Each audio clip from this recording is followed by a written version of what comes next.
Hello friend, मैं आदाब sir. एक बार फिर से आपका डीएल एकेडमी में स्वागत करता हूं। जैसा कि आप जान रहे हैं कि हमारा जो क्लास है वह अप्लाइड मैथमेटिक्स थर्ड का है, जिसमें अभी तक हमने लगातार चैप्टरों में हर क्लियरेंस को बताया आपको। आज जो नए सिरे से नए चैप्टर जो बात करने वाले हैं उस चैप्टर का नाम है सदिशों का अवकलन। इसमें ये दो पार्ट में डिवाइड है। इससे पहले जैकोबियन क्लास हुई, इससे पहले हमारे आंशिक अवकलन क्लास हुई। लगभग हमने जितने भी हर चैप्टर में जो जो इंपॉर्टेंट पॉइंट है आपको उसको लगातार बताया मैंने कि सर सवाल करना किस तरह नहीं करना है। इस सिलसिले में जब अगला चैप्टर चल रहा है जिसका नाम है सदिशों का अवकलन, तो पहले इसमें ये इसके नाम से ही दो पार्ट में डिवाइड है। एक पार्ट नाम है सदिश होगा, एक का नाम होगा अवकलन। ठीक है, सदिश का अवकलन करना है तो पहले हम सदिश को समझेंगे, उसके बाद तब अवकलन समझेंगे, फिर उसके बाद दोनों को मिलाकर सदिशों का अवकलन किस तरह होता है इसके बारे में हम जानेंगे। ठीक है, तो पहले हम दोनों को बारी बारी से अलग समझ लेंगे। और इस चैप्टर में ज्यादा कुछ है नहीं, लेकिन जो चीज समझने वाली है वो यही है कि जब मैं पहला क्लास है आज जो चीजें बता रहे हैं अगर वो आप समझ गए तो सवालों में कोई दिक्कत नहीं होने वाली है। सवाल को आप आसानी से लगा लेंगे। ठीक है, तो बस जो बताने वाले हैं वो ध्यान समझिएगा। पहले इनको अलग अलग बताएंगे कि सदिश कैसे क्या क्या होते हैं, कैसे ये हल होते हैं, इनके बारे में। अवकलन क्या होता है इनके बारे में बताएंगे। फिर दोनों को मिलाकर इंक्लूड किया गया है इस चैप्टर के बारे में, तब उसके बारे में बात करने वाले हैं। ठीक है, चलिए आइए पहले जानते हैं सदिश के बारे में। सदिश मतलब क्या होता है? वेक्टर। ठीक है, सदिश क्या मतलब होता है? इसका मतलब होता है वेक्टर। ठीक है, ध्यान से समझ लीजिएगा। वेक्टर क्या होते हैं? वे राशियां होते हैं जिनमें परिमाण और दिशा दोनों होती है।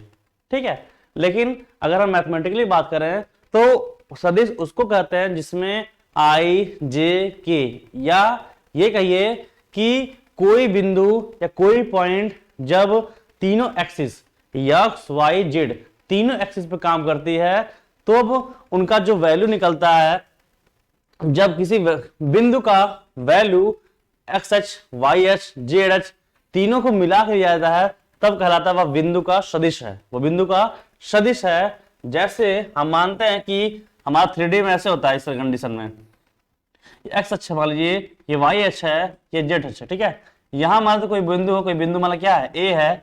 अगर इसका कोई परिमाण निकालना होता है, वैल्यू निकालना होता है, तो हम ये देखते हैं एक्स दिशा में कितना इसकी दूरी होगी, वाई दिशा में इसकी दूरी कितनी होगी, और ये जेड है। ठीक है, जेड है, जेड दिशा में इसकी कितनी दूरी होगी। ठीक है, कितनी दूरी यहां से होगी, कितनी दूरी यहां से होगी, और कितनी दूरी यहां से होगी, तब जाके जो बनता है वो उसका परिमाण निकलता है। ठीक है, एक्स अक्ष की दिशा में जो हम वेक्टर मानते हैं वो क्या मानते हैं? आई मानते हैं। वाई दिशा में जो वेक्टर मानना होता है वो क्या होता है? जे कैप मानते हैं। और जे दिशा में क्या मानते हैं? के मानते हैं, के मानते हैं। ठीक है, एक्स दिशा में आई, वाई दिशा में जे, और जे दिशा में क्या? के मानते हैं। तो अगर मुझे इस परिमाण का वैल्यू ए बिंदु का निकालना हुआ कि कितना इस बिंदु का वैल्यू है, तो एक्स दिशा में हमारी एक्स दूरी है, ये वाई दूरी है, और ये जेड दूरी है। ठीक है, तो जितना का दूरी पता है कि वह मूल बिंदु से कितना दूरी पर है, उसमें आई से गुणा कर दीजिए। इसका मतलब हो जाएगा ए का वैल्यू कितना हो जाएगा? एक्स आई प्लस वाई जे और प्लस जेड के, इस तरह से। और अगर इसके परिमाण को आर लिखते तो वेक्टर आर का मान हमारा क्या? एक्स आई प्लस वाई जे प्लस जेड के। या फिर ये समझिए कि वेक्टर में किसी बिंदु का परिमाण दिखाना है या किसी बिंदु का मान दिखाना है तो उसमें आई जे के लगा होना चाहिए। ठीक है, तो माना हमने ये हमारा वेक्टर है, वेक्टर आर। ठीक है, ये हमारा वेक्टर आर वैल्यू है। अब इसके बाद समझते हैं कि किसी वेक्टर का मापांक कैसे निकालते हैं। मापांक, मापांक क्या होता है? वह उसका न्यूमेरिकल वैल्यू। इसमें क्या लिखा है? आई जे के है, तो ये वेक्टर के रूप में है। मापांक का मतलब होता है इनका एक आंकिक वैल्यू, मतलब न्यूमेरिकल वैल्यू। तो इसको ऐसे लिखते हैं मॉड वेक्टर आर। अगर कहीं पर भी आप मॉड लिख देंगे, मॉड, इसका मतलब जिसको अंदर लिखा गया होगा इसका आप क्या निकालेंगे? मापांक निकालेंगे, मतलब आंकिक वैल्यू निकालेंगे। कैसे? तो वेक्टर आर हमारा है, इसी का मापांक निकालना है, तो लिखेंगे फार्मूला क्या होता है? करनी में मतलब अंडरवुड आई कैप, देख रहा आई, ये ना आई कैप के जो भी गुणांक है, गुणांक मतलब होता है उसके साथ वाला, गुणांक का स्क्वायर प्लस जे कैप के गुणांक का स्क्वायर, ठीक है, जे कैप के गुणांक का स्क्वायर अब प्लस के कैप के गुणांक का स्क्वायर, गुणांक का क्या हो जाएगा स्क्वायर।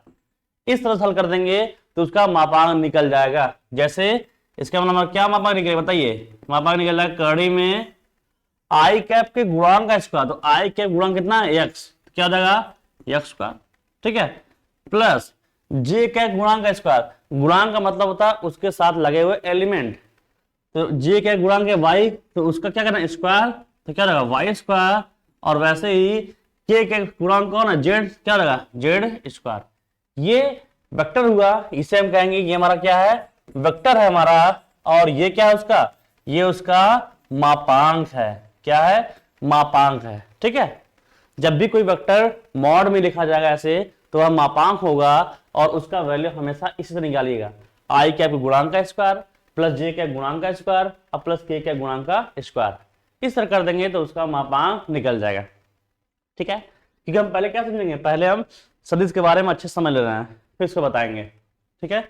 ये हो गया, चलिए ठीक है। इसके बाद क्या होता है, तो इसके बाद एक और चीज आता है, वो क्या है वो समझते हैं हम, ठीक है। इसके बाद क्या आता है देखते हैं, वो देख लेते हैं हम। जैसे कभी भी इसके बाद आता है इकाई वेक्टर, इकाई वेक्टर क्या होता है, ठीक है, इकाई वेक्टर कैसे निकालते हैं ये समझ लेते हैं।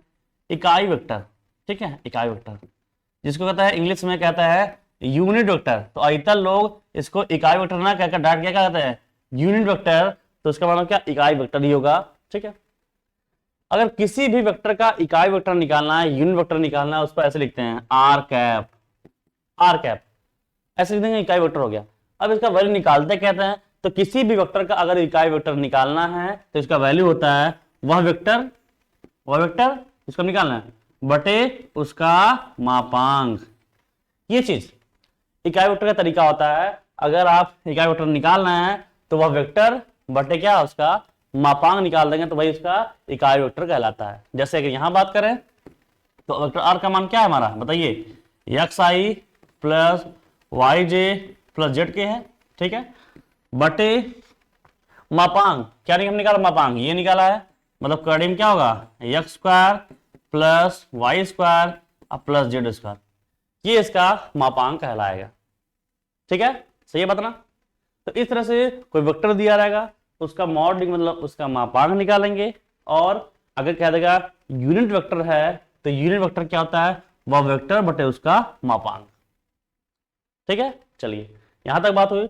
इसके बाद क्या बात करते हैं, अब हम जानते हैं जो हमारे वेक्टर होते हैं, ठीक है, जो वेक्टर हमारे होते हैं वो ऐसे होते हैं, कभी उनमें अदिश गुणन होता है और कभी सदिश गुणन होता है, और कभी भी गुणा होने के लिए कम से कम 2 एलिमेंट की आवश्यकता होती है, ठीक है। अदिश और सदिश का क्या मतलब है, अगर हम मैथमेटिकली बात करें तो अदिश का मतलब होता है डॉट प्रोडक्ट और सदिश का मतलब होता है क्रॉस प्रोडक्ट, ठीक है। अब डॉट प्रोडक्ट क्रॉस क्या होते हैं उनके बारे में हम थोड़ा समझ लेते हैं, जिससे कि आपको समझने में थोड़ा आसानी पड़े, ठीक है। चलिए देखते हैं। तो हम जानते हैं डॉट और क्रॉस जो होते हैं वो 2 एलिमेंट के लिए भी होते हैं और 3 एलिमेंट के लिए भी होते हैं, ठीक है, 2 के लिए भी होता है और 3 के लिए भी होता है। तो पहले दूसरे के बारे में बात करेंगे कि 2 अगर एलिमेंट रहेंगे तब कैसे निकालते हैं डॉट क्रॉस, और जब 3 रहेंगे तब कैसे निकालते हैं, ठीक है। चलिए तो पहले मान लेते हैं, कोई एक मान ले लिया अपने मन से, वेक्टर ए बराबर ले लिया हमने 2i अब प्लस 3j अब प्लस मान लिया 4k। आपको एग्जाम्पल की तरफ से समझाने के लिए हमने कोई मान ले रहा है, ठीक है। मान लीजिए वेक्टर बी का मान हमारा क्या है, वेक्टर बी का मान मान लीजिए हमारा है 3i माइनस 4j अब प्लस के, मान लीजिए ये दिया गया। अगर इनके बीच में डॉट बोल देगा, डॉट से अदिश कहते हैं हम, ठीक है, अदिश कहते हैं, लेकिन यहाँ पर हम डॉट कह रहे हैं। मान लीजिए हमसे बोल दिया वेक्टर ए डॉट वेक्टर बी का मान बताइए, डॉट, ठीक है, डॉट। एक बात और समझिए, डॉट प्रोडक्ट और क्रॉस में क्या अंतर होता है, ठीक है। डॉट प्रोडक्ट में कभी भी आई डॉट आई हमेशा वैल्यू 1 होता है, अगर आई हो चाहे जे हो चाहे के हो, तीनों एलिमेंट अगर खुद से गुणे होंगे, उनका गुणा मतलब डॉट उनका खुद से होगा तो उनका वैल्यू हमेशा कितना होगा, अगर खुद से होगा तो उनका वैल्यू हमेशा 1 होगा। लेकिन जैसे इनको छोड़कर, ये हमारा ठीक है, जैसे है खुद से छोड़कर अदर किसी से होंगे तो उनका गुणनफल होता है 0। जैसे अगर हम कहते हैं आई डॉट के क्या होगा, तो अपने को छोड़कर अलग से हैं तो क्या लगा 0। जे डॉट के क्या होगा 0 होगा। ठीक है, इसका मतलब खुद से डॉट होगा तो उनका मान 1, अगर अपने छोड़कर किसी और साथ होंगे तो क्या 0 हो जाएगा, पहली बात।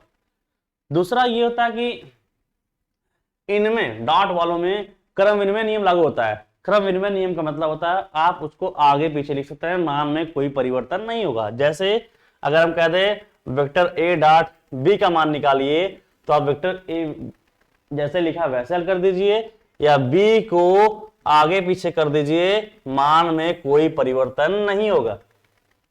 मतलब डॉट वाले में जिस तरह हम गुणा करते हैं, जैसे 2 गुणे 3 होता है, 2 गुणे 3 है, हम इसे क्या लिखते हैं 3 गुणे 2 लिखते हैं, तो क्या कोई दिक्कत नहीं होती है। वैसे यहां पर भी है।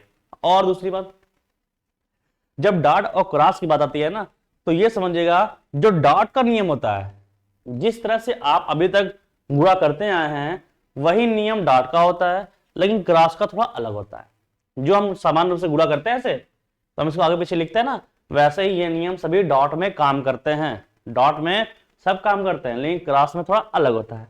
तो उसके बारे में बात करेंगे, देखते हैं पहले इस सवाल को। अब वेक्टर ए डॉट वेक्टर बी का मान आपको निकालना है डॉट वाले को। तो पहले ए का मान लिख दीजिए 2i प्लस 3j प्लस 4 के लिख देंगे। ठीक है, ये ए का मान है। डॉट बी, डॉट लिख दिए, बी का मान कितना है 3i माइनस 4j अब प्लस के। ठीक है, ऐसा लिख दिया। अब इसको हल कैसे करें, देखिए ध्यान समझिएगा। डॉट वाले का हल करना एकदम आसान है। क्या करना है, जब दो एलिमेंटों में डॉट हो ना, तो आई का गुणा आई में कर दीजिए, आई गुणा आई में, जे का गुणा जे में, और के का गुणा के में कर दीजिए। आई का आई में, जे का जे और के का के में। जैसे गुणा करेंगे तो आप उनके अंक का गुणा करिए। क्यों? क्योंकि आप जानते हैं आई का आई में गुणा करें तो 1, जे का जे में 1, के का के में 1। इसका मतलब आई जे के नहीं लिखना है, बल्कि अंक को लिखना है। ठीक है, तो गुणा करिए, आई का आई में कर रहे हैं तो 2 गुणे 3 कितना हो गया 6, जे का जे में करिए तो 3 गुणे -4 कितना हो गया -12, के का के में तो 4 एकम 4 हो गया। जैसा चिन्ह है वैसा काम करिए, 6 4 10 में से क्या होगा -2, ये इसका वैल्यू क्या होगा -2 निकल जाएगा। तो वेक्टर ए डॉट वेक्टर बी का मान कितना हो गया -2, इस तरह निकालेंगे। जब भी डॉट के लिए बोलेगा तो क्या करना है, आई का आई में गुणा कर दीजिए, जे का जे और के का के में गुणा कर दीजिए। ठीक है, चलिए ठीक है, यहां तक बात ठीक है। हाँ चलिए आगे चलते हैं, ध्यान से बात समझिएगा ना। अब इसी अगर ए और बी में, ठीक है समझिएगा, अगर हमारा इसी ए और बी में,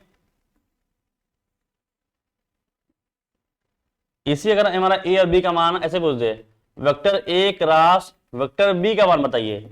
अभी डॉट में था, अब क्रॉस में। हम पूरा पर डिटेल बता दें आपको कि कैसे करना है, फिर सवाल पे चलेंगे ना।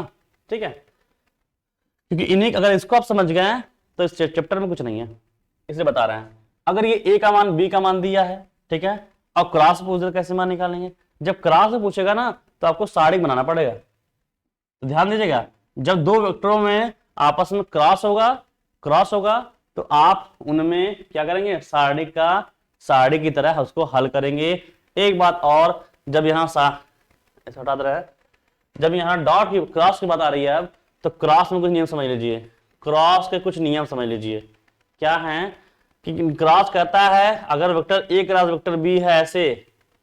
अब क्रॉस जब भी आपको इस वेक्टर में गुणा करना होगा ना, तब ऐसे लिखेगा, ऐसे इसका मतलब गुणा हो रहा है।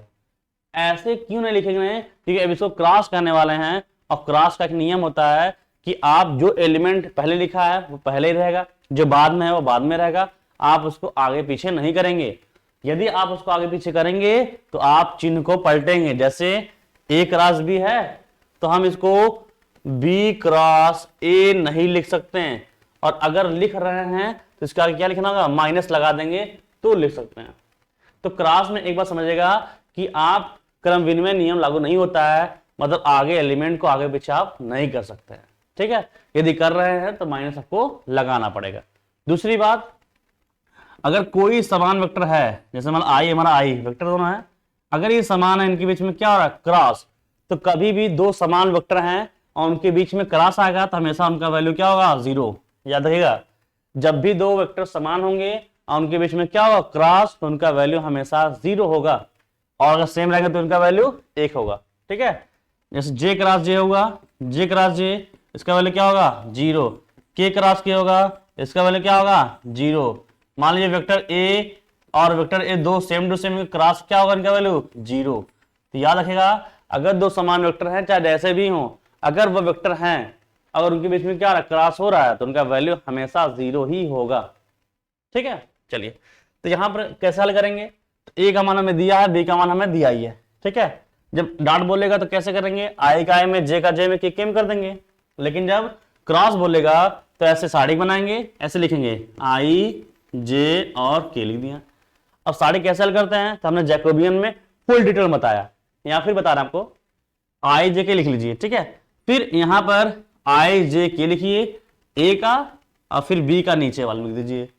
कितना है 2 3 4, 2 3 4।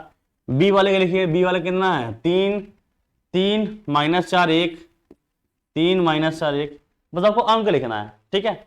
अब बताइए इसको कैसे हल करते थे, इसको कैसे हल करते हैं, तो साढ़े का हमने नियम क्या आना, ये होता है प्लस, ये माइनस, ये प्लस, और जिसको पकड़िए उसके रो कॉलम को ढाक दीजिए, जो एलिमेंट बचेंगे उसमें तिरछा गुणा करते हैं, यही ना। तो आई के पहले लिखिए प्लस में है, लिख लीजिए, इसका रो कॉलम ढाक दीजिए, ढाक दिए। क्या एलिमेंट बचा 4, उसका तिरछा गुणा करते हैं ना ऐसे ऊपर से नीचे, तो 3 एकम 3, फिर नीचे से ऊपर, तो -4 गुणा 4 कितना -16, तो क्या होगा +16, ठीक है। फिर अगला चिन्ह क्या होता है माइनस, तो माइनस जे ले लिए। अब इसके दो कॉलम ढा दीजिए, रो ढा दिए, लीजिए ढाक दिया हमने। 4 एलिमेंट बचा, तिरछा गुणा ऊपर से नीचे, तो 2 एकम 2, फिर माइनस का गुणा 3 चौके 12 हो जाएगा ऐसे। अगले का चिन्ह प्लस के, तो प्लस के ले लिए। अब इसका रो कॉलम ढाक दीजिए, रो कॉलम ढाक दिया, ठीक है। गुणा से तिरछा गुणा करिए, तिरछा गुणा करेंगे तो कितना 2 4 कितना -8, फिर माइनस 3 त्रिका कितना हो गया 9 हो जाएगा ऐसे, सही है। अब इसको हल कर लेंगे, कितना आएगा 3 और 16 कितना 19 आई, 2 और माइनस कितना -10, -10 गुणा करके क्या होगा +10 जे, +10 जे। अब -8 -17 क्या होगा कि, इस तरह से यह वेक्टर ए के साथ वेक्टर बी का मान इस तरह निकालेंगे, ठीक है।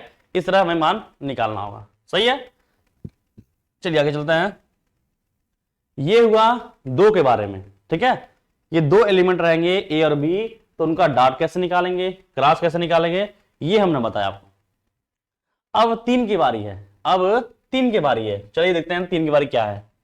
जैसे हमारा 3 एलिमेंट में क्या ए बी सी होंगे, तो पहले हम आपको समझाने के लिए मान ले रहे हैं, ठीक है। वेक्टर ए बराबर क्या होता है, मान लीजिए हमारा 2i + j - k है।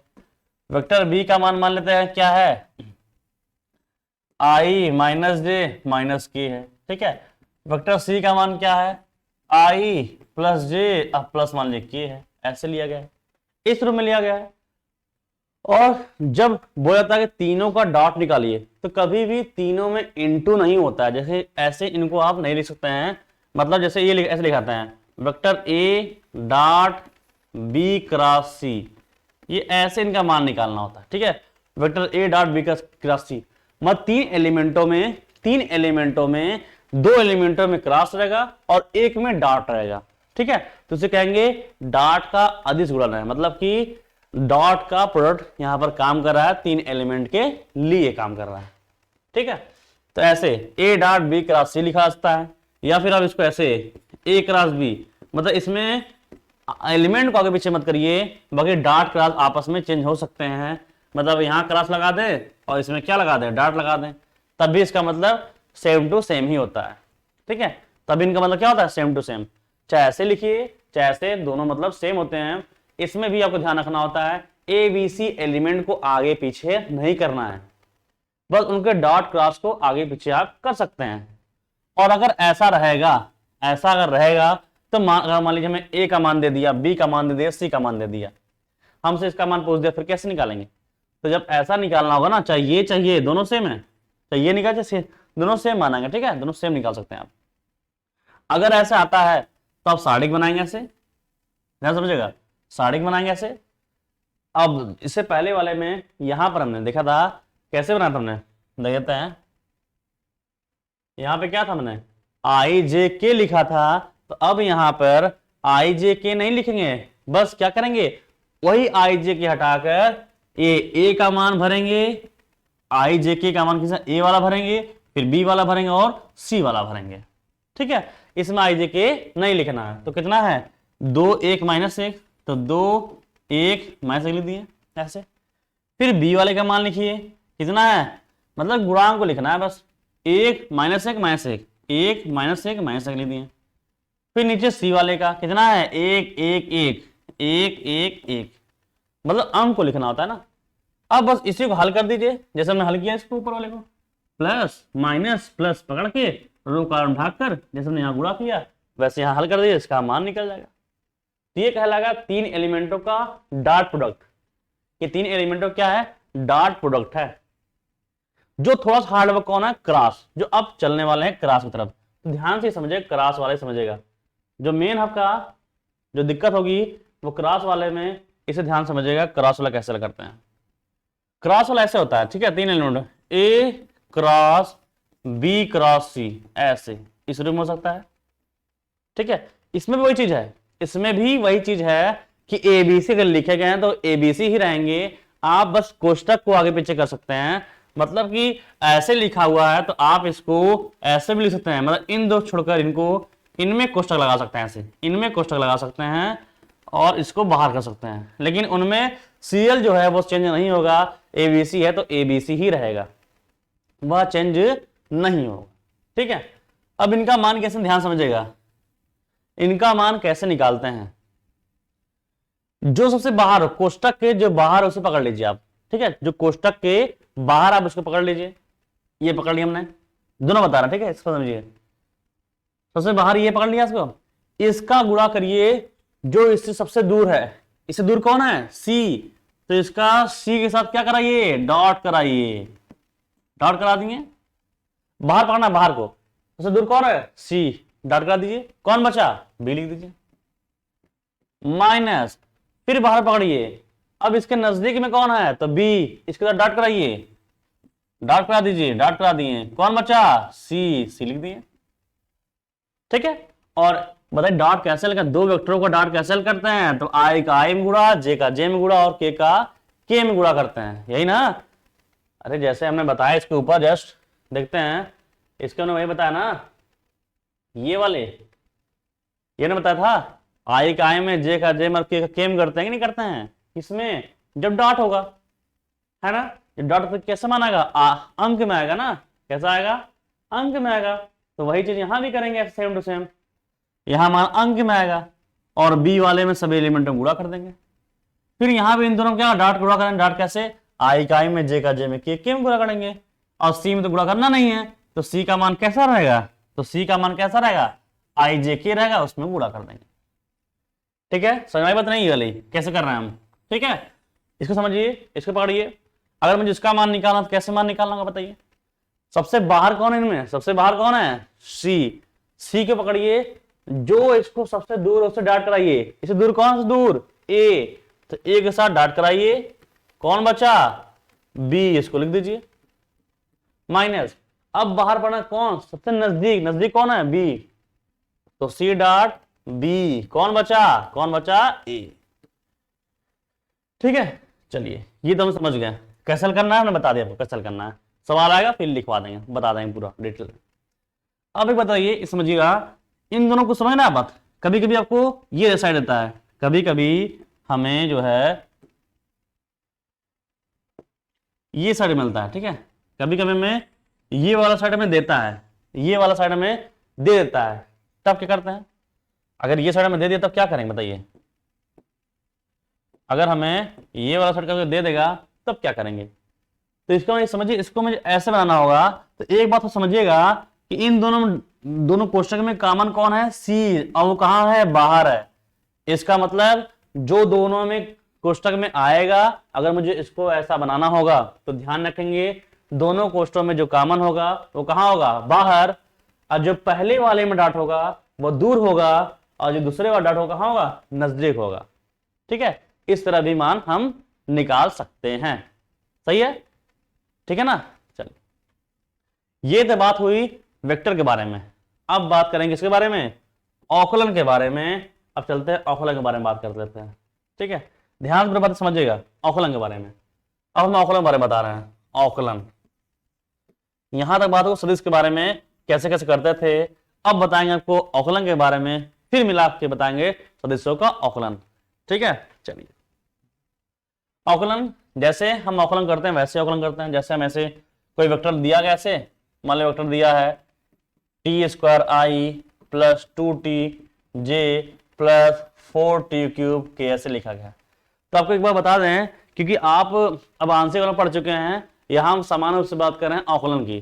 तो जैसे आप अवकलन करते थे अभी तक, जैसे इंटर में किए होंगे, फर्स्ट ईयर में आप अवकलन किए होंगे, या इस चैप्टर से अप्लाइड मैथमेटिक्स थर्ड की क्लास में किए होंगे, जैसा आप अवकलन किए होंगे वैसे ही आपको यहाँ करना है। बस एक बात ध्यान देना है, सबके साथ आई जे और के लगा होगा, तो आप जैसे अवकलन करते हैं वैसे कर लीजिए, उनके साथ में आई जे के लगा दीजिए। बस आई जैसे है वैसे उतार दीजिए आप, अब कुछ करना नहीं है। जैसे अगर मुझसे बोल दे डी आर अपन डी टी का मान बताओ, डी आर अपन डी टी का मान बताओ, तो इसका मतलब में वेक्टर वाले का क्या करना है, टी के सापेक्ष अवकलन करना है, जैसे हम करते हैं।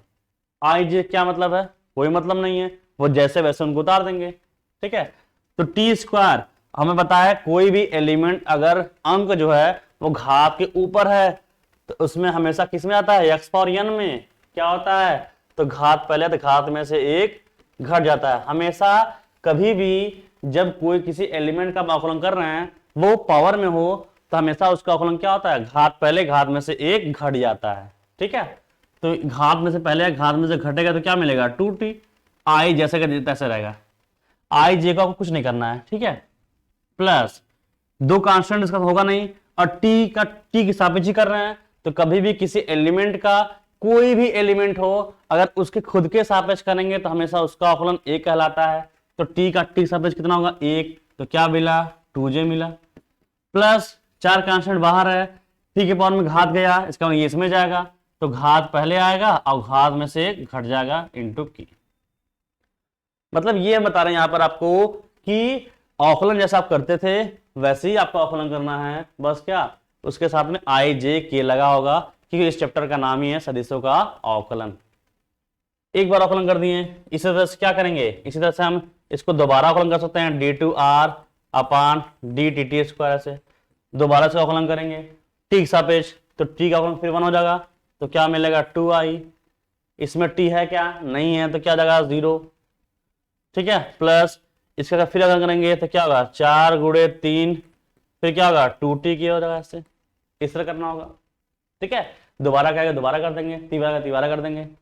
लेकिन अगर ये पूछे तब सब क्या करना होगा, ऐसे दिखा रहेगा डी आर अपन डी टी ऐसे लिखा गया, तब क्या करेंगे, तो इसका हमने क्या बताया, कभी भी ऐसे दो ब्रैकेट के रूप में लिखा उसे क्या कहते हैं, मापांक कहते हैं। इसका मतलब क्या, जब क्या पूछ रहा है, मापांक पूछ रहा है, मॉड, तो कैसे निकालते हैं, तो इसके अंदर जो लिखा जो होता है ना उसको हम मानते हैं वेक्टर। तो इसके अंदर कौन है, यही ना है, इसको हम क्या मानेंगे, वेक्टर मानेंगे। और बताइए हमने क्या बताया निकालने का मापांक, अंडर रूट आई कैप गुणांक का स्क्वायर, तो आई कैप गुणांक का स्क्वायर कितना होगा 2t का स्क्वायर, ठीक ना, जो उसके अंदर रहेगा वही हमारा वेक्टर होगा। और उसी अकॉर्डिंग क्या करें, आई कैप गुणांक स्क्वायर जे कैप के कैप का स्क्वायर करते हैं, तो जे कैप गुणांक का कितना है 2 का स्क्वायर, प्लस के कैप गुणांक का स्क्वायर, तो के का गुणांक कितना है 12t स्क्वायर, तो 12t स्क्वायर, तो के का गुणांक इसका भी स्क्वायर कर देंगे। ठीक है, वो उसका मापांक निकल गया। ऐसे इसी तरह इसका भी कर देंगे d2r अपान dt स्क्वायर, हमें इसका अवकलन दिया ही है, हम इसका मापांक निकालना चाहें तो वही सेम तरीका से इसको भी कड़ी में करके इसका मापांक निकाल लेंगे।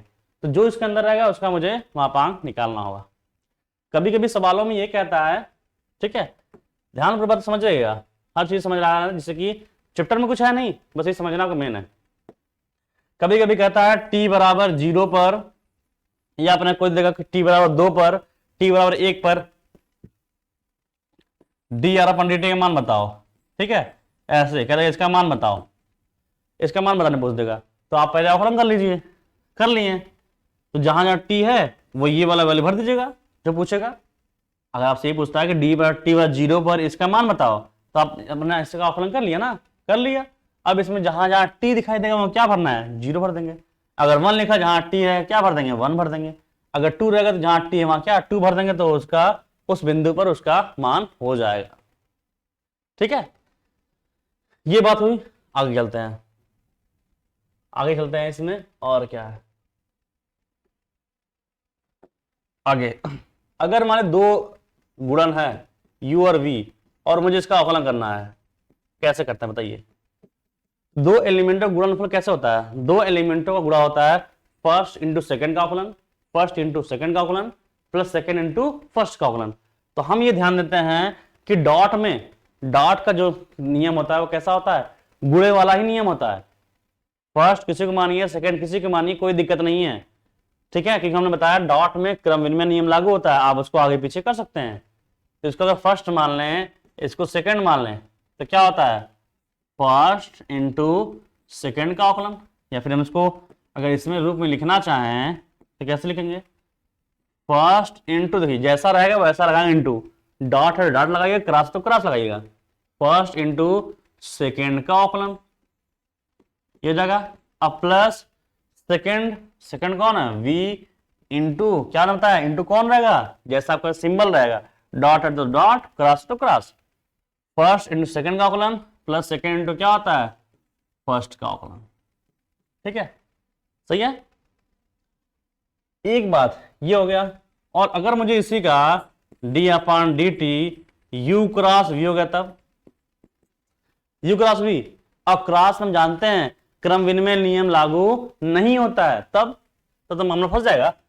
हम इसको मान लिए फर्स्ट मान लिए, इसको सेकंड मान लिए, फर्स्ट मान लिए सेकंड मान लिए, अब फर्स्ट सेकंड का अवकलन हो गया प्लस सेकंड आ गया।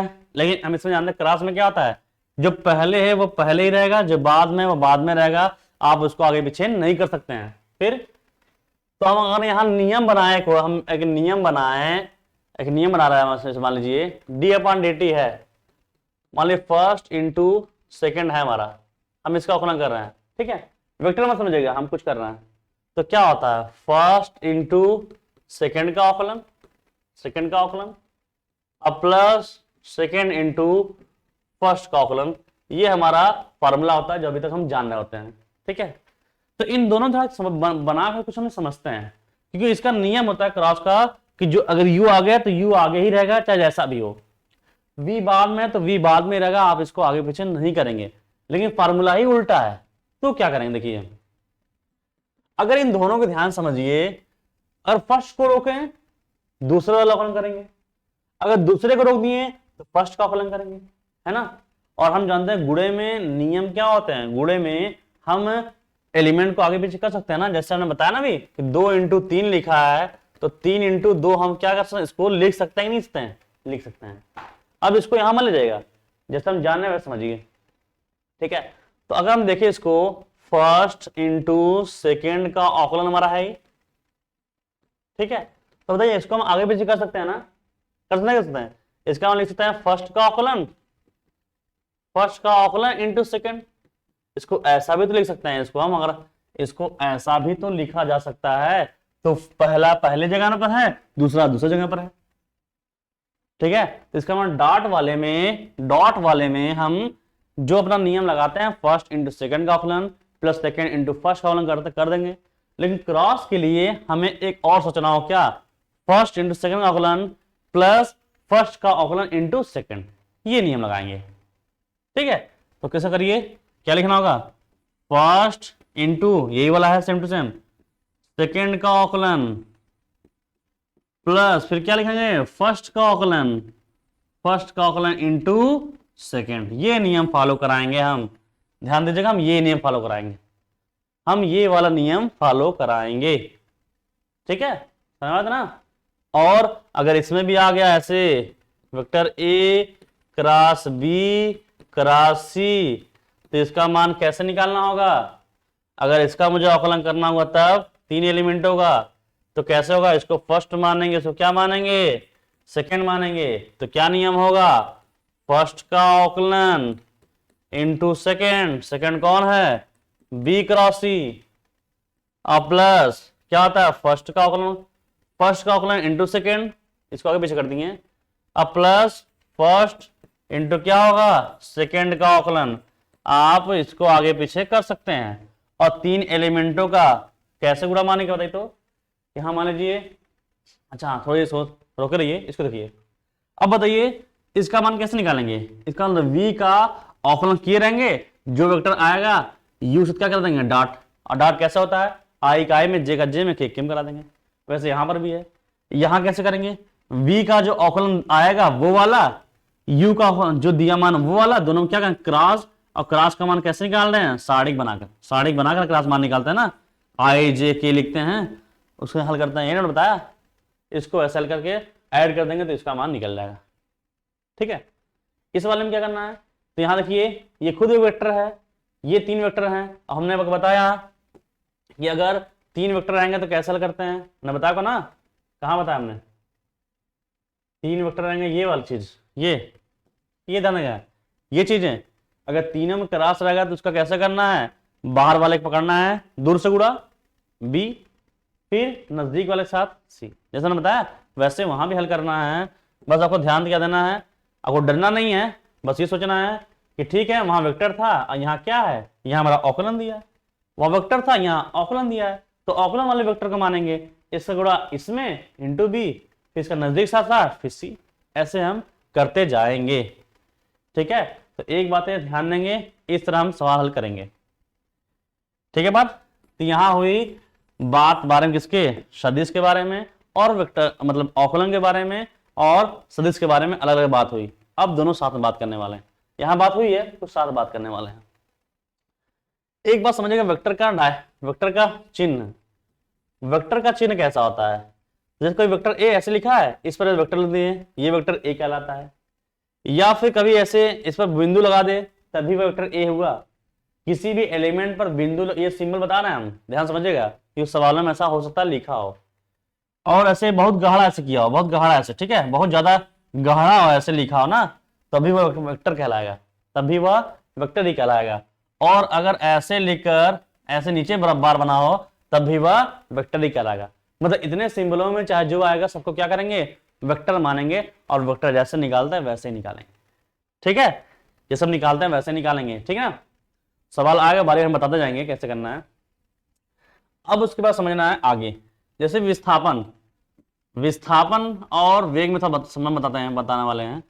विस्थापन, और हमसे पूछ दिया वेग क्या होगा, हमसे पूछ दिया त्वरण क्या होगा, तब कैसे निकालते हैं वो समझिए। विस्थापन, मान लो विस्थापन आपको दिया है, वेक्टर आर दिया है, ठीक है, मान लीजिए दिया है 2i + 3j + 4k, ऐसा कुछ दिया है, सब मान टी लगा है, t² लगा है, यहाँ भी t है। आपसे पूछ दिया वेग क्या होगा। यदि आपको विस्थापन दिया है, आपसे वेग पूछ रहा है, वेग मतलब क्या, v पूछ रहा है, तो वेग क्या होता है, विस्थापन परिवर्तन की दर को वेग कर, ठीक है, वेग किसे कहते हैं, विस्थापन परिवर्तन की दर को वेग कहते हैं। विस्थापन परिवर्तन का मतलब होता है कि विस्थापन वाले का मतलब आर वाले का क्या करना है, टी के सापेक्ष अवकलन, क्या करना है, टी के सापेक्ष अवकलन कर देंगे, उसे जो निकले उसे क्या कहेंगे, वेग कहेंगे, उसे क्या कहेंगे, वेग कहेंगे। विस्थापन परिवर्तन की दर मतलब विस्थापन का टी के सापेक्ष अवकलन कर देंगे तो क्या निकल जाएगा, वेग निकल जाएगा। लेकिन जब इसका एक बार और अवकलन करेंगे ना, मतलब विस्थापन का जब दोबारा अवकलन कर देंगे तो वह क्या कहलाएगा, तब वह निकलेगा क्या, त्वरण निकलेगा। क्या निकल जाएगा, त्वरण निकल जाएगा। विस्थापन का एक बार अवकलन करेंगे तो वेग निकलेगा, और वेग वाले का एक बार अवकलन करेंगे तो क्या निकलेगा, त्वरण, क्योंकि त्वरण कहता है वेग परिवर्तन की दर को हम क्या कहते हैं, त्वरण कहते हैं। ठीक है, ये समझे बात को। तो जब आपको विस्थापन दिया रहेगा, आपसे क्या पूछेगा, वेग, तो आप उसका एक बार अवकलन कर दीजिएगा। यदि आपसे त्वरण पूछता है तो दोबारा उसका अवकलन कर दीजिएगा, ठीक है, निकल जाएगा।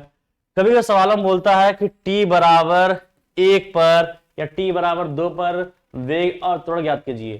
तो आप इसका आकलन कर लीजिएगा, ठीक है। और टी बराबर 1 पे कह रहा था, यहाँ पर जो वैल्यू आएगा आकलन करने पर, इसमें जहाँ टी हो क्या भर दीजिएगा, 1 भर दीजिएगा। यहाँ जो टी आएगा आकलन करने पर वहां क्या 1 भर देंगे, तो टी बराबर 1 पर वेग और त्वरण निकल जाएगा। सभी का हम सवाल लिए हुए हैं, सबका सवाल लिए हुए हैं, हर टाइप का सवाल लिए हुए हैं, बस आप बात को पहले समझ लीजिए। ये हो गया विस्थापन वेग त्वरण हो गया, ठीक है। दूसरा बात करते हैं, थोड़ा सा आगे बात करते हैं। जैसे मान लीजिए यहां ये बात हुई, अब कोई प्राचल समीकरण है, कोई प्राचल समीकरण है, ऐसे कोई ऐसे भाग रहा है एक दिशा में, कोई वाई दिशा में भाग रहा है, कोई जेड दिशा में भाग रहा है, ऐसे ये एक्स है, ये वाई है, ये जेड है, अलग दिशाओं में भटक रहे हैं, ठीक है, अलग दिशाओं में भटक रहे हैं। और पूछ देगा कि मान लीजिए कोई कण यहां से गई, कोई कण इनमें से होते हुए गई और उनका वेग और त्वरण ज्ञात करिएगा। तो हमेशा याद रखिएगा कि हमेशा जो आर, जिसे हम क्या कहेंगे, हमेशा जहां आर लिखेंगे उसे विस्थापन समझिएगा, विस्थापन समझिएगा, ठीक है, विस्थापन। जब भी आर लिखेंगे तो हमेशा विस्थापन समझिएगा। और इसका हमेशा वैल्यू होगा यक्स आई, मतलब यक्स जो भाग रहा है यक्स आई प्लस वाई जे प्लस जेड के, ये हमेशा आपका विस्थापन कहलाएगा। अगर यक्स का मान दिया है तो आई से गुणा कर दीजिए, वाई का मान दिया है जे से गुणा कर दीजिए, जेड दिया है तो के से गुणा कर दीजिए, जो आएगा वो आपका विस्थापन कहलाएगा। और अगर विस्थापन का एक बार अवकलन कर देंगे अगर हम टी के सापेक्ष, तो क्या निकलेगा बताइए, वेग निकलेगा ना, अभी तो हम बताया जस्ट। और इस वेग का एक बार अवकलन करेंगे तो क्या निकलेगा, त्वरण निकल जाएगा। अगर इस वेग का हम 2 बार अवकलन कर दिए तो क्या निकल जाएगा, त्वरण निकल जाएगा। तो कभी सवालों में ऐसे बोल देगा प्राचल समीकरण यक्स ऐसा है, वाई ये है, जेड ये है, तो कोई कण जा रही है तो कण का वेग और त्वरण ज्ञात करिए। तब पहले क्या निकालेंगे, विस्थापन, कैसे, यक्स आई प्लस वाई जे प्लस जेड के से पहले विस्थापन निकाल देंगे और उसका एक बार अवकलन करेंगे तो वेग निकलेगा, दोबारा करेंगे तो त्वरण निकल जाएगा, ठीक है। फिर वही कंडीशन बनेगा, अगर t बराबर 1 पर पूछेगा तो t बराबर 1 पर, 2 पूछेगा 2 पर, ठीक है। सबसे लास्ट पॉइंट इस चैप्टर का, सबसे लास्ट पॉइंट वो समझते हैं, फिर चलेंगे अपने सवाल की तरफ। वो सवाल क्या है, क्योंकि ये जो चैप्टर लेक्चर जो चैप्टर है वो छोटा है लेकिन समझना बड़ा है। क्यों, क्योंकि इसके आगे जो आपके आएंगे, जो इसके आगे चैप्टर आएगा सब में इसका यूज होगा, इसलिए इसको समझना जरूरी है ना, इसलिए इसको डिटेल बता रहे हैं। चैप्टर बहुत छोटा ही है, बहुत ही आसान है, लेकिन हम इसलिए डिटेल बता रहे हैं कि जितने भी वेक्टर के पॉइंट हो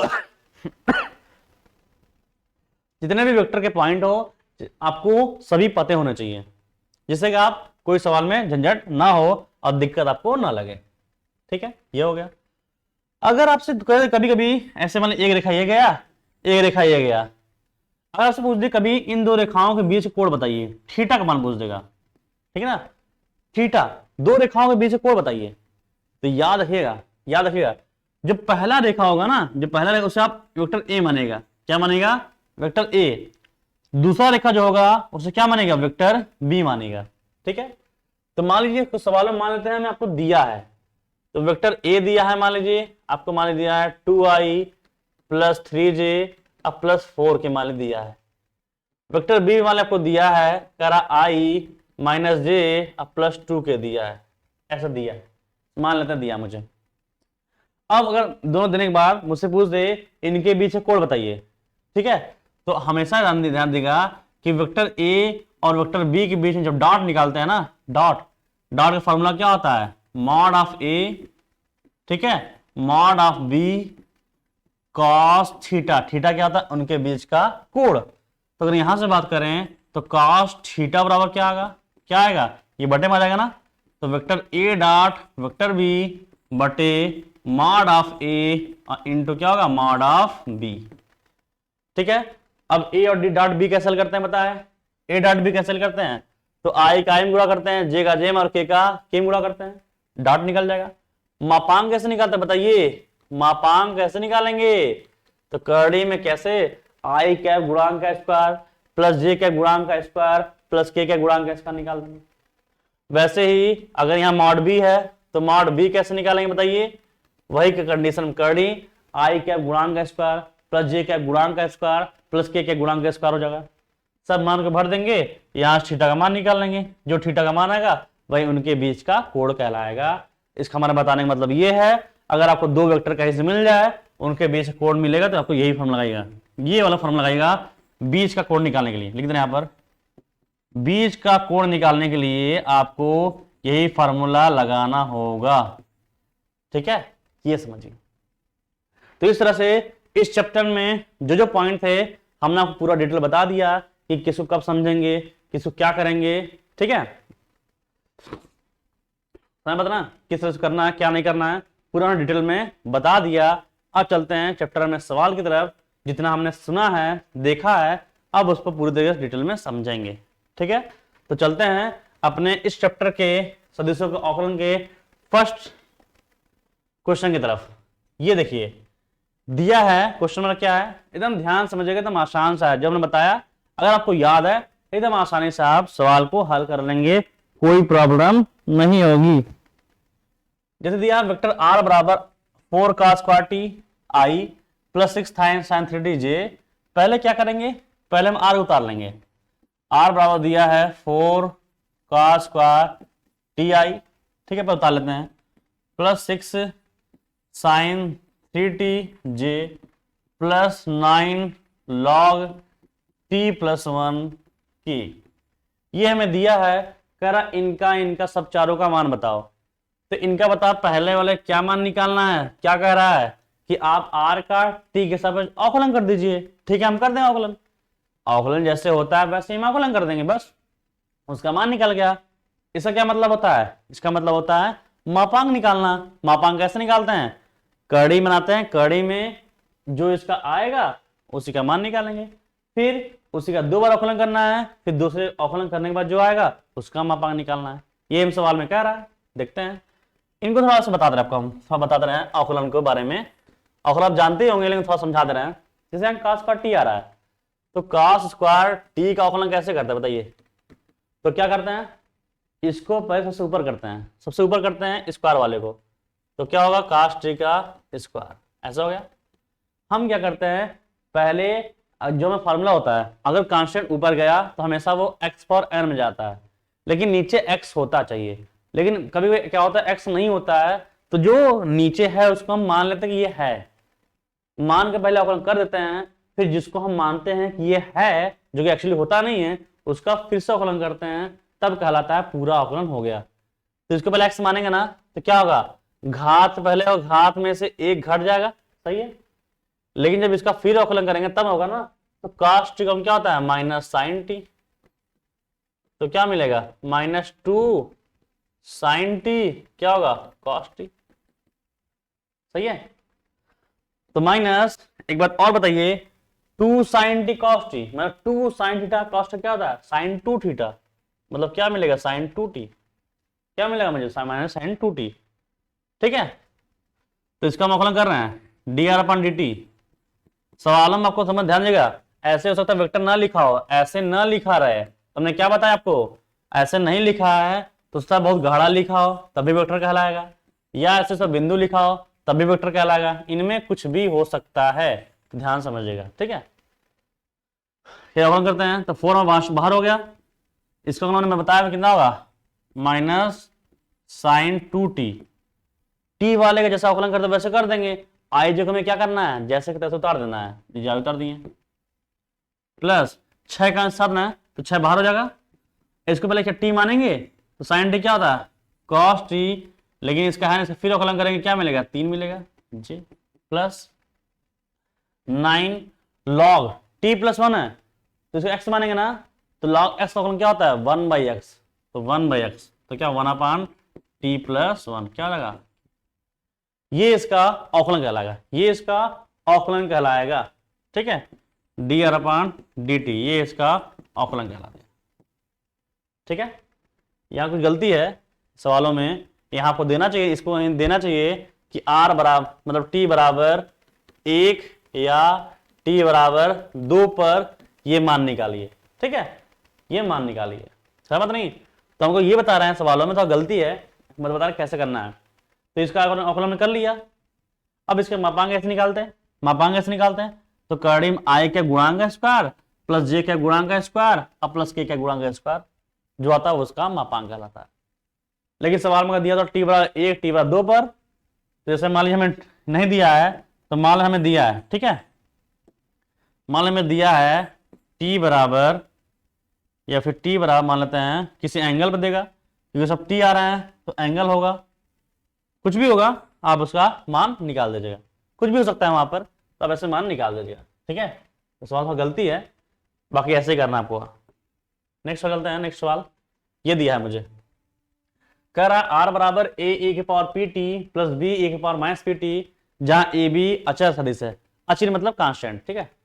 तो सिद्ध करना है d two r d t square minus p square r बराबर 0, ये हमें सिद्ध करना है, ये हमें सिद्ध करना है, ठीक है।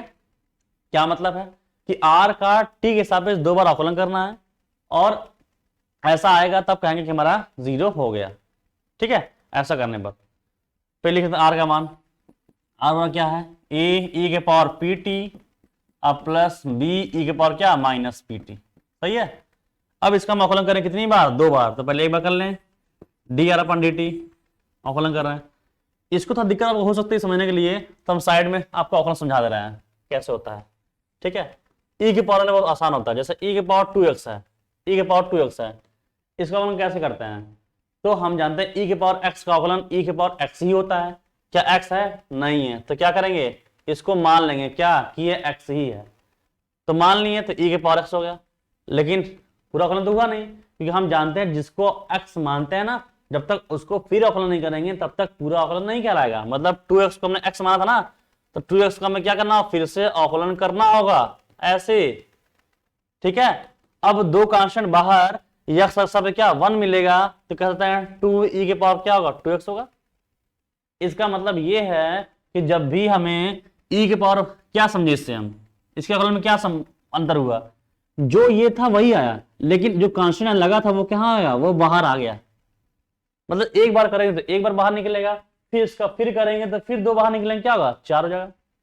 मतलब जब भी e के पावर x वाले का अवकलन करेंगे तो कांस्टेंट कहां जाएगा, कांस्टेंट हमेशा आगे आएगा, ठीक है। यहां करते हैं, करिए तो फिर ऐसे ही, वैसे यहां करिए, ये हमारा कांस्टेंट छोड़ देंगे, कुछ नहीं करेंगे। इसका अवकलन कैसे करें बताइए, इसको पहले x मानेंगे ना सेम टू सेम, तो कांस्टेंट बाहर कौन जाएगा p, इसको ऐसे लिख दीजिए जैसे का तैसे आएगा, इंटू कैसे आएगा फिर p आ जाएगा, सही है ना हमारा, सही है तक ना, ठीक है। प्लस फिर कांस्टेंट b जैसे तो उतार दीजिए, और वैसे ये सेम वही चीज ना, x वाला मामला है सेम टू सेम, वहां 2 यहाँ कौन है माइनस p, तो क्या होगा इसका गुणा सेम टू सेम होगा, जब इसका क्या होगा माइनस p आएगा ना, कांस्टेंट हमारा क्या है माइनस p, तो माइनस p आ रहा है, सही है, सही है ना तक। चलिए इसको फिर सही रूप से लिख देते हैं इसको हम, तो क्या मिला ए पी ई के power p t minus b p e के पावर माइनस पी टी, सही है।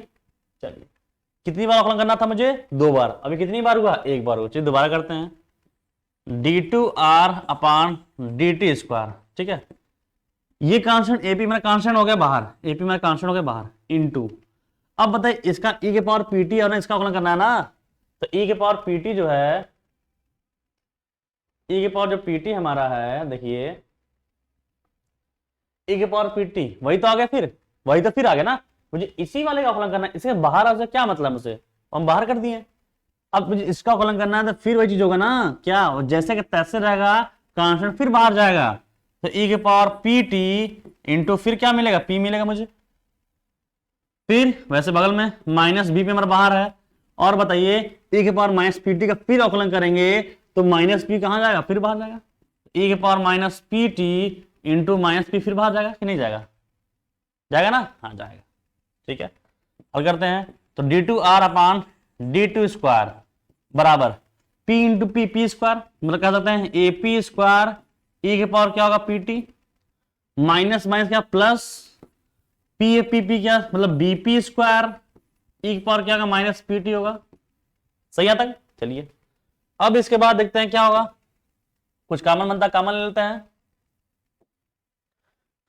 D two square d t square बराबर, इनमें कॉमन क्या है पी स्क्वायर कॉमन है, ले लेंगे क्या मिलेगा ए ई के पावर पी टी अब प्लस बी ई के पावर माइनस पी टी, ये होगा हमारा, सही है ना। और ये बताइए यही तो हमारा सवाल है, आर है, यही तुम्हारा क्या है, आर है ना हमारा। अरे यही तुम्हारा आर है। अगर इसको क्वेश्चन नंबर 1 मान देगा सवाल को, तो इसका ये हमारा आर हो जाएगा ना। तब कह सकते हैं कि d two r upon d t square बराबर क्या होगा, पी स्क्वायर आर होगा ना। इसको पलटेंगे तो प्लस क्या होगा, माइनस होगा। तो कह सकते हैं कि d two r upon d two t square minus p square r बराबर क्या होगा, 0। यही हमारा क्या होगा, आंसर हो जाएगा। और ये तो मैं सिद्ध करना था, देख लेते हैं, देख लीजिए, ये तो मैं सिद्ध करना था ना, यही मैं सिद्ध करना था। ठीक है, तो इस तरह से जैसे आप आकलन करते थे, जिस तरह से आप आकलन करना जानते हैं आकलन करना, वैसे ही आप आकलन करिए, कोई दिक्कत नहीं है। जैसा हमने नियम बताया, जस्ट पूरा नियम का पता होगा तो आप कोई भी सवाल आसानी से लगा लेंगे, इसको कोई दिक्कत नहीं होने वाला है। ठीक है, समझ कि नहीं समझ आया? ठीक है, जिस तरह से आप लोग लगातार हमारे साथ लगे हुए हैं, वैसे ही लगातार आप लगे रहिए। क्लास को लगातार जितने दोस्त आ रहे हैं सबसे शेयर करते रहिए, जिससे कि क्लास की जानकारी सबको मिल सके और ये सब चीजें वो भी लाभ ले सकें। ठीक है, चलते हैं नेक्स्ट सवाल की तरफ। नेक्स्ट सवाल हमारा ये है, ठीक है, u बराबर 5t plus 1 i minus 3t plus ये 4 है। ठीक है, ये हमारा 4 है ना, ये हमारा 4 ही है। ठीक है, ये हमारा 4 है, ध्यान दीजिएगा, ये 4 है। 4j प्लस 3t के बराबर v का मान दिया है और u का मान दिया है। ठीक है, v और u दोनों का मान दिया है। कह रहा कि u डॉट v जो आएगा उसका औकलन बताइए। तो आप ऐसा मत करिएगा कि u और v का डॉट कर लीजिएगा, i का i में, j का j में, k में, और उसके बाद तब औकलन करिएगा। नहीं, जो इसका नियम है वैसे आप करेंगे। ठीक है, तो d upon d T u dot v का मान बताइए कैसे होता है, अभी मैंने बताया। तो ये u डॉट v जब डॉट आएगा तो मुझे समझना नहीं है क्या, जैसे हम आकलन करते हैं वैसे करेंगे। कैसे, फर्स्ट सेकंड से। तो फर्स्ट माने से क्या मानते हैं, सेकंड। तो क्या नियम होता है, फर्स्ट इंटू, जो ने वही सिंबल लगाया ना, फर्स्ट इंटू सेकंड का आकलन प्लस सेकंड इंटू जो वही लगा रहे हैं इंटू क्या होता है, फर्स्ट का आकलन। ये होता है ना, तो यही चीज निकालेंगे। क्या करना है, एक बार u का आकलन करना है, एक बार v का आकलन करना है, और उनके बीच में क्या निकालना है, डॉट। और डॉट कैसे निकालते हैं, i का i में, j का j में, k का k में करते हैं। तो चलिए पहले u का मान उतार लेते हैं, 5t प्लस 1i, फिर माइनस, ठीक है, 3t प्लस 4j अब प्लस 3t k। ये u का मान है, तो इसका एक बार आकलन करिए, d अपन dt आकलन करिए। t के सापेक्ष कर रहे हैं तो 5 का आंसर कहां होगा, बाहर होगा। ठीक है, t का t सापेक्ष आकलन क्या होगा, 1, अब क्या 0, तो क्या मिलेगा 1i। सही है ना, माइनस t से आकलन करेंगे क्या मिलेगा, 3 मिलेगा, क्या होगा 3j। अब प्लस t के सापेक्ष आकलन करेंगे, t का t सापेक्ष क्या होगा 1, क्या मिला 3 के मिला। सही है, तो क्या सकते हैं क्या, 5 इंटू 1 क्या मिला 5i माइनस 3j अब प्लस क्या मिला 3k। सही है, चलिए v वाले उतार लेते हैं, v वाले को। ये हमारा u वाला है, ठीक है, और इसी तरह से v का निकाल लेते हैं। v का मान कितना दिया है, 4t minus 1i plus 2t minus 7j minus 6t क्या होगा k। अब इसका भी तो एक बार आकलन चाहिए ना, यहाँ पर आकलन चाहिए, कर लेते हैं एक बार आकलन। तो dv अपॉन dt इसका आकलन करेंगे, तो 4 में कांस्टेंट बाहर, t का t समझ 1 होगा, माइनस क्या के लिए 0, तो क्या 1 मिला, तो कह सकते हैं 1i प्लस t का आकलन करेंगे, t के सापेक्ष कितना मिलेगा 2 मिलेगा, यहाँ कांस्टेंट बाहर हो गया, कांस्टेंट बाहर हो गया, t के t सापेक्ष 1 माइनस कांस्टेंट क्या लगा 0, तो क्या मिला 2j माइनस t के सापेक्ष 6 कांस्टेंट बाहर हो गया, t का t सापेक्ष कितना हो गया 1, तो माइनस क्या होगा 6k। आपको i j के जैसा तैसे लिखना है, उससे कोई मतलब नहीं है, जैसे आप आकलन करते हैं वैसे ही करना। आपको i j के ध्यान नहीं देना है, वो जहां पर वैसे उसको आपको वैसे ही उतार देना है। तो क्या होगा 4i प्लस 2j माइनस क्या होगा 6 हो गया, समान निकल गए। क्या करना है, इसमें भर देना है। कोई ये दिमाग, ध्यान लीजिएगा, कोई ये दिमाग नहीं लगाएगा कि u और v जो दिए हैं इनका डॉट कर दें, आई का आई में, जे का जे में और के में कर दें, तब उसका टी के साथ अवकलन करेगा, गलत हो जाएगा। ऐसे मत करिएगा, ऐसे करिए जैसे हम बता रहे हैं, कोई अपना दिमाग नहीं लगाएगा, ठीक है। चलिए अब देखते हैं, मान भरते हैं। तो u है यहां पर, u का मान कितना है हमारा, देखते हैं 5t+1i, फिर -3t+4j, ठीक है, अब +3t ये किसका मान था हमारा, ये हमारा u का मान है। ये किसका मान है, u का मान है। डॉट डॉट क्या लिखा है, dv/dt कितना, ये नहीं हमारा है, कितना आएगा 4i+2j, अब माइनस क्या होगा 6k, सही है। फिर प्लस उतारिए प्लस, फिर क्या लिखा है v उतारिए, v कितना दिया है 4t-1i +2t-7j -6tk, ये हमारा v हो गया। डॉट डॉट ये डॉट लगा दिए, क्या है du/dt, इसका मान कितना है, ये है, बता दीजिए कितना होगा 5i -3j अब प्लस क्या है 3k, ये हमारा इसका मान है। सही आता ना, यहाँ सही है। बस हमने क्या किया, मान, इसमें जो मान लिखा था मैंने मान भर दिया। अब इसको हल करेंगे तो इनके बीच में ये वेक्टर है, ये वेक्टर क्या है डॉट। डॉट कैसे करा करते हैं बताइए, आई का आई में, जे का जे में और के का के में, तो आई वाले को आई में गुणा करिए, और मुझे पता है जब गुणा करते हैं तो आई हट जाता है, उसके आगे वाले बचते हैं। आई का आई में करेंगे, जे का जे में करेंगे और के का के में करेंगे, ये नहीं करते हैं, करिए। तो 5t+1 गुणा करेंगे 4 में, तो 5 कितना होगा 20, क्या होगा t+1, सही है। जे जे में करिए, इसका करेंगे 2 में, तो प्लस इंटू माइनस क्या होगा -2, क्या मिलेगा 3t+4 मिलेगा, सही है। के करिए 3t अब -6, तो 3t -6 कितना होगा -18t हो जाएगा, ठीक है। चलिए प्लस है, प्लस उतारिए, यहां भी तो डॉट है ना, तो आई का आई में करेंगे, मतलब आई का आई में करेंगे, जे का जे में करेंगे और के का के में करेंगे, तो 5 जो कितना होगा 20, क्या होगा 20t-1, सही है। -3 तो गुणा करिए, तो -3 क्या होगा 2t-7, के केम करिए तो माइनस क्या होगा 18t हो जाएगा। उतर गया, उतर गया ना हमारा, तो ये हमारा अवकलन हो गया। अब चाहे इसे गुणा करके इसको सिंपल कर सकते हैं, लेकिन पहले एक सवाल और समझिएगा बात। आपको अगर कहीं पर दिया हो t=1 पर, तो देखिए सवाल में कह रहा है इसका मान तो आपको निकालना, लेकिन कब, जब t का मान क्या हो 0 हो। जब सवाल ऐसा हो ना तो आप इसको हल मत करिएगा, यहीं पर उसका मान रखकर तब हल करिएगा, ठीक है। तो हम क्या कर रहे हैं, मान को रखकर हल कर, कितना t बराबर 0, t बराबर 0 लिख देंगे, t बराबर 0 पर d/dt, ये हमारा इसका मान निकालना। तो इसमें जहां जहां t क्या भरना है 0 भरना है, t 0 हो गया तो 20 से कम क्या होगा 20, यहां t का मान क्या होगा 0 भर देंगे तो क्या होगा 4, 4 गुणे -2 तो -8, यहां पे 0 तो खत्म 0 हो गया, प्लस यहां t 0 भरेंगे तो 0 -1 -1 गुणे 20 तो कितना -20, ये माइनस है, ठीक है, ये -20 हो गया। t का मान 0 भरना 0 हो गया, क्या बचा -7, तो -7 गुणे -3 +21 हो जाएगा इससे, यहाँ 0 तो खत्म हो गया हमारा, ठीक है। इसको हल कर लीजिए, ये 20 प्लस माइनस कैंसिल नहीं होगा, ऐसे खत्म हो जाएगा हमारा। 21 में से 8 जाएगा कितना बचेगा 13, तो इसका मान कितना हो जाएगा 13, इसका मान कितना हो जाएगा 13 हो जाएगा। तो इस तरह से आपको सवालों को हल करना है, इस तरह से आपको सवालों में हल करना है। चैप्टर ये बहुत बड़ा नहीं है, इसलिए आज के पूरे क्लास में ही इस चैप्टर को पूरा हम खत्म कर रहे हैं नियम से सवाल के साथ, बाकी जो डाउट बचेगा उसके बाद हम आगे चलेंगे, ठीक है।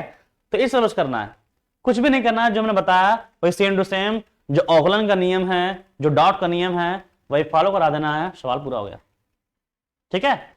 उम्मीद करता हूं चीजें आपको समझ में आ रही होगी किस तरह कर रहे हैं, ठीक है। चलते हैं आगे तरफ, क्योंकि हमारे पास टाइम बहुत कम बचे हुए हैं, हम लोग पास एग्जाम नजदीक आ गया है, इसलिए ज्यादा न करते हुए सवाल की तरफ चलते हैं। दिया d/dt का मान c क्रॉस a, dp/dt का मान c क्रॉस b, करा सिद्ध करिए d/dt a क्रॉस b का मान इतना आएगा। चलिए ठीक है, करते हैं, चलिए देखते हैं। तो सिद्ध करना कैसे करना होता है, लेफ्ट हैंड साइड लेंगे, तो लेफ्ट हैंड साइड क्या है, d upon d t a cross b, यही ना है हमारा, ए क्रॉस बी हमारा। चलिए ठीक है, हो गया। अब बताइए इसको हम फर्स्ट मानेंगे, इसको क्या मानेंगे, सेकंड मानेंगे, लेकिन कौन सा है, क्रॉस वाला है। और क्रॉस वाले का नियम क्या बताइए, तो अगर हमारा u क्रॉस v है, अगर मुझे इसका अवकलन करना है, अवकलन डी अपान डी टी मान लीजिए, तो कैसे करते हैं बताइए, फर्स्ट का अवकलन इंटू सेकेंड अब प्लस फर्स्ट इंटू क्या, सेकेंड का अवकलन। वही तो हम नियम लगाएंगे ना, हमने इसके लिए जो क्रॉस के लिए नियम बनाया वो यही तो था।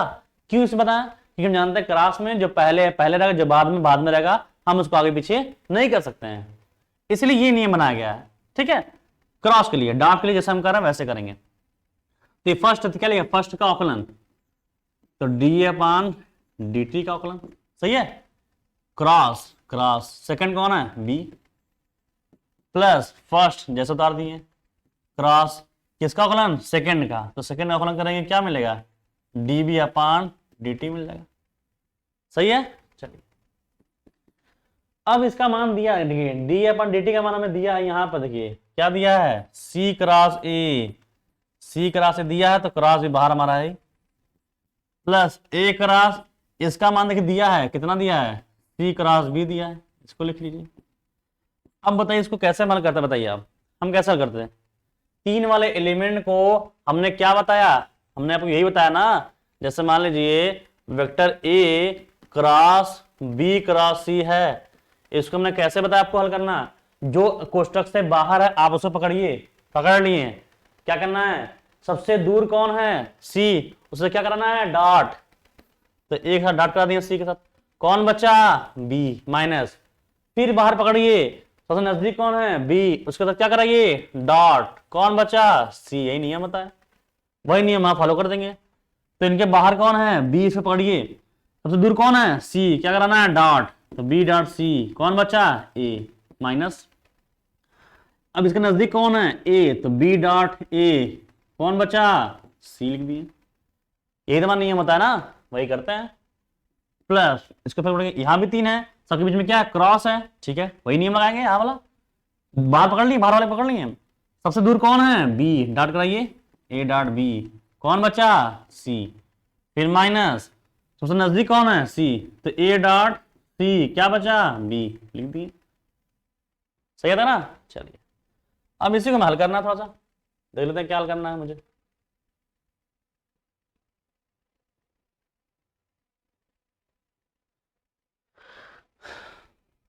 देखते हैं क्या आता है, यहां देख रहे हैं, देखिए ये चीजें, ये कुछ कट रहा है, ये देखिए ये वाली ए और सी, गलती हो रही है यहाँ पर, क्या, ए डॉट सी, ये देखिए ए डॉट बी, मतलब हम जानते हैं डॉट में आगे पे नियम क्रम में लागू होता है, तो ये हम इसको आगे पीछे लिख सकते हैं, a dot b b dot a, तो ये देखिए सेम टू सेम है ना, ये प्लस माइनस क्या होगा, कैंसिल हो जाएगा, तो क्या बचेगा हमारे पास, बचेगा b dot c a minus a dot c b, ये बचा। क्या बोला मुझे सिद्ध करना है, इस तरह में सिद्ध करना है, यहां वाला, तो हमने क्या बताया, अगर मुझे कभी ऐसा दिया हो, मुझे ऐसा बनाना हो, कैसे बनाएंगे बताइए, मुझे ऐसा दिया हो, ऐसा बनाना कैसे बनाएंगे, तो हमने क्या बताया, दोनों कोष्टक में जो कॉमन होगा वो कहां होगा, बाहर, तो दोनों कोष्टक में कौन कॉमन है, तो सी कॉमन है, वो कहां होगा, बाहर होगा। अब अंदर कौन होता देखते हैं, जो पहले वाले में डॉट होगा कहां होगा, दूर होगा, जो पहले वाले में डॉट होगा वो दूर होगा, तो नजदीक में कौन बचा, ए बचा, बराबर राइट हैंड साइड, ये तो करना था हमें यही तो करना है, ठीक है, समझ नहीं बात नहीं समझ, जो दोनों कोष्टक में कॉमन होगा वो बाहर होगा, और पहले कौन करता है, पहले दूर वाले स्टूडेंट करते हैं ना, तो जो पहले वाले में डॉट होगा वो कहां होगा, दूर होगा, अगला वाला नजदीक हो जाएगा, यही हमें सिद्ध करना था, समझ बात ना। तो इस तरह सवालों को हल करना है, जो हमने नियम बताया वही नियम को फॉलो करना है और सवाल तुरंत लग जाएगा, ठीक है, समझ में आया ना, ठीक है। कोई भी डाउट है, इतने भी स्टूडेंट हमारे साथ लगे हैं वो लगातार हमसे लगातार हर सवाल के बारे में डिस्कस कर रहे हैं, हर सवाल पूछ रहे हैं, तो ये अच्छी बात है कि आप लगातार मेरे साथ पढ़ रहे हैं। आप इसी तरह लगातार बने रहिए और आपको हर चीजें आसानी से मिल जाती हैं। ठीक है, समय चलते हैं नेक्स्ट सवाल की तरफ।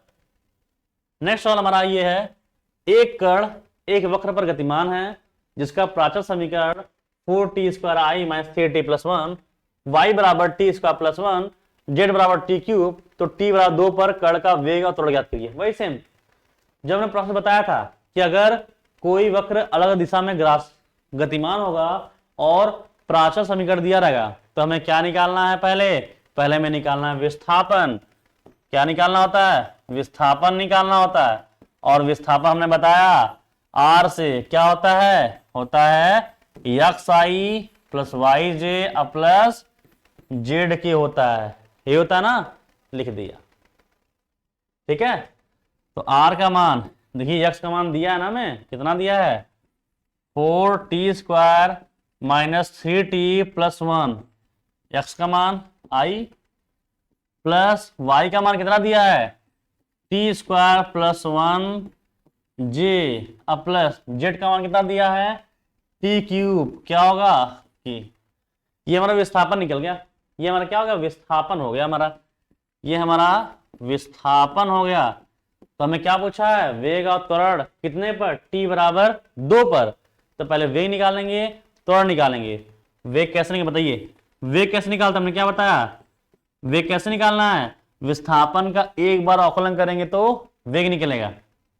चलिए विस्थापन का अवकलन करिए, सापेक्ष टी सापेक्ष करिए, तो टी सापेक्ष करेंगे तो क्या होगा, 4 कांस्टेंट बाहर होगा, t², घात पहले घात में से घटेगा, माइनस फिर 3 कांस्टेंट टी का टी सापेक्ष कितना होगा 1, तो क्या मिलेगा 3।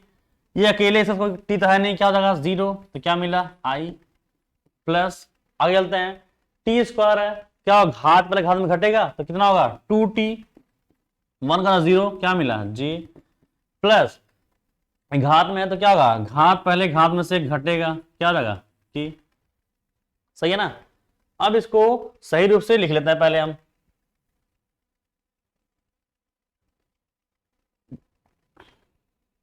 सही रूप से लिख लेते हैं इसको। क्या है इसका, कितना आएगा, यहां आएगा 80 - 3i प्लस 2tj, अब प्लस क्या होगा 3t² के, ये निकल गया वेग। कितने पूछा, t बराबर 2 पर, तो यहां लिखेंगे ऐसे t बराबर 2 पर वेग, पहले आप अवकलन कर लेंगे तब उसका मान भरेंगे t बराबर, तो जहां वेग में t क्या भरना है 2 भरना है, तो 2 भरेंगे, 8 दूनी 16 - 3, 16 - 3 कितना होगा 13 आई हो गया, प्लस t बराबर 2, तो 2 दूनी कितना होगा 4, तो क्या होगा 4 j हो जाएगा, प्लस t बराबर 2, 2 का स्क्वायर 4, 4 यहीं 12, तो क्या होगा 12 क्या हो गया। तो वेग ऐसा थोड़ी होता है, वेग हमारा होता है 12 किलोमीटर प्रति सेकेंड, 10 किलोमीटर प्रति सेकेंड, वेग तो हमारा आंकिक मान होता है ना। यहां क्या आ रहा है IJK मारा है, तो हम क्या करें इसका आंकिक मान निकालेंगे। और किसी वेक्टर का आंकिक मान कैसे निकालते हैं हमने बताया, क्या उसका मापांक निकाल दीजिए। आपसे नहीं करा लेकिन आप निकाल देंगे, क्यों, क्योंकि वेग आपको निकालना ना, तो मापांक निकाल दीजिए। कैसे बताइए, कड़ी में i कैप गुणांक का स्क्वायर, तो i कैप गुणांक ना 13 का स्क्वायर 169, प्लस क्या होता है j कैप गुणांक का स्क्वायर, j कैप गुणांक क्या 4 का स्क्वायर कितना होगा 16, प्लस k कैप गुणांक का स्क्वायर, तो k का गुणांक कितना है 12 का स्क्वायर 144 होगा। अब इसको हल कर लेते हैं, कितना आएगा हमारा बताइए, 4 6 10 9 19 जगह, 4 10 9 19, 80 लगा 1 5 और 6 6 6 12, 80 लगा 1 1 कितना होगा 3 329, ये हमारा हो जाएगा ऐसे कंडीशन में, ये हमारा ऐसे निकल जाएगा। ठीक है, इस तरह वेग निकाल लेंगे। जब बात आएगी त्वरण की, तो त्वरण में क्या बताया, त्वरण में क्या बताया हमने बताया कि जब वेग का एक बार अवकलन करेंगे, मतलब इसका फिर से जब हम एक बार और अवकलन करेंगे तो क्या निकलेगा त्वरण निकलेगा। तो वेग वाले का मुझे फिर अवकलन करना टी सापेक्ष, तो करेंगे तो क्या मिलेगा 8 कांस्टेंट, टी का 1 0, तो क्या मिलेगा 8i, यहां करेंगे टी का मान क्या 1 क्या मिला प्लस 2j, और अगले में करेंगे 3 कांस्टेंट बाहर, क्या घात पहले घात में घटेगा, 3 में कितना होगा 6t, तो क्या होगा प्लस 6t, क्या होगा क्या हो जाएगा। सही है। कितने पूछा है, तो t बराबर 2 पर रखिए, इसमें t बराबर 2 पर तोड़, 2 पर t तो है नहीं तो 8i प्लस 2j, यहाँ t है ना, 2 छक्के कितना 12, तो 12 की हो जाएगा। इस तरह से मान निकाल लेंगे, तो ये हमारा वे हो जाएगा, ये हमारा तोड़ हो जाएगा। आप चाहे तो यहां पर भी इसका मापांक निकाल दीजिए तोड़ का,